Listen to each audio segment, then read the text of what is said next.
Yeah, 2020, what an incredible year. A year that won't be long forgotten, I'm sure. But performance has been really good for our funds. Pleasingly, all our funds delivered a positive investment performance for the 12 months ending 31 December. And this is despite the massive economic impacts that the COVID-19 pandemic caused, globally. But yeah, a lot of our funds did really well, but some of our funds absolutely smashed the lights out. And our Australian Shares Fund delivered a return of 20% per annum.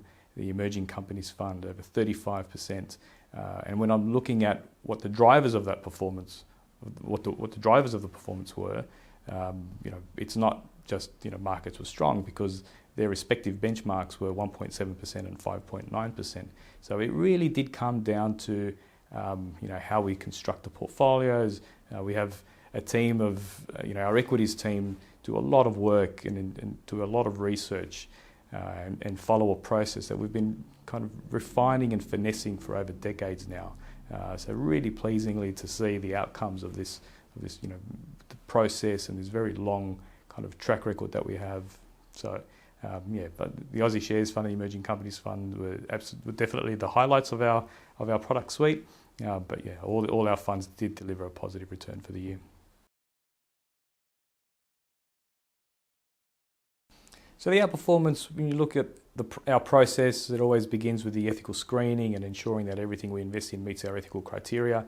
What that leads to is a portfolio that is more exposed to what we call the new economy, so sectors such as IT and healthcare, and not exposed to the old economy stocks such as mining and oil and coal. So when you look at that type of portfolio and how those sectors have performed over the year, IT, best performing sector, healthcare, second best performing sector. Energy and the oil price collapsed in March, so we didn't have exposure to that. So all that contributed to our outperformance, but really the main driver was just how within those sectors was the stocks that we actually selected. And again, constructing a resilient portfolio, our portfolios are well diversified, so the performance didn't come from any one stock or any one sector, it was broad-based. Some of the portfolio highlights within the domestic equities market was our exposure to Macquarie Telecom, which is in the communications sector. We've been invested in this company for a very long time. It had it went up over 125% over the year, and that's primarily was driven from the demand for companies to outsource to the cloud and people working from home. So definitely benefited from that.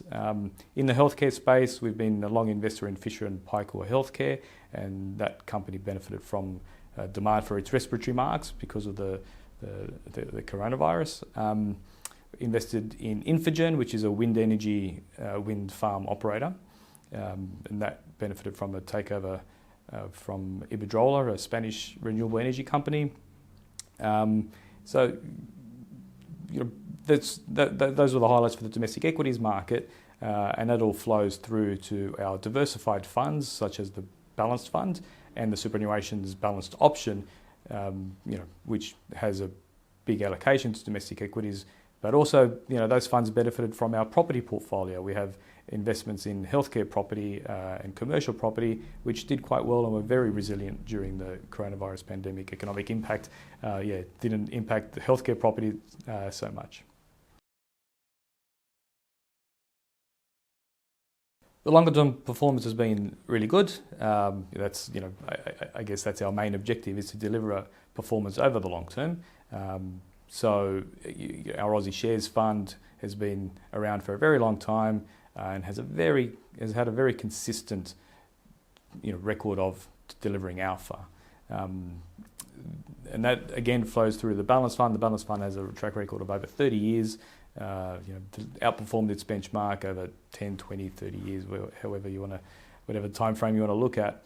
And what's really pleasing from my perspective is that alpha hasn't been, that alpha has been delivered by not taking on extra risk. So, delivering on that, but also demonstrating lower than the market or in line with the market's volatility. So that's the ideal. You want to deliver that high performance with lower risk.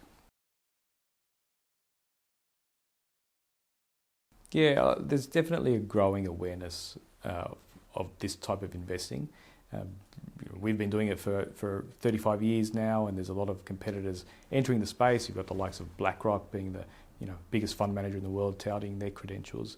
I guess what sets us apart and what really differentiates us is how the integrity of our process, not just the investment process, but the ethical screening process. And we have a team of analysts looking at all these contemporary issues and being across all the responsible investment major issues globally, not just locally. We do invest internationally as well. And I guess it's how we construct the portfolio, starting off with the ethical research, and then leading to the portfolio construction, which is quite unique to us. We've demonstrated that we can generate some excellent performance with lower or in-line market volatility.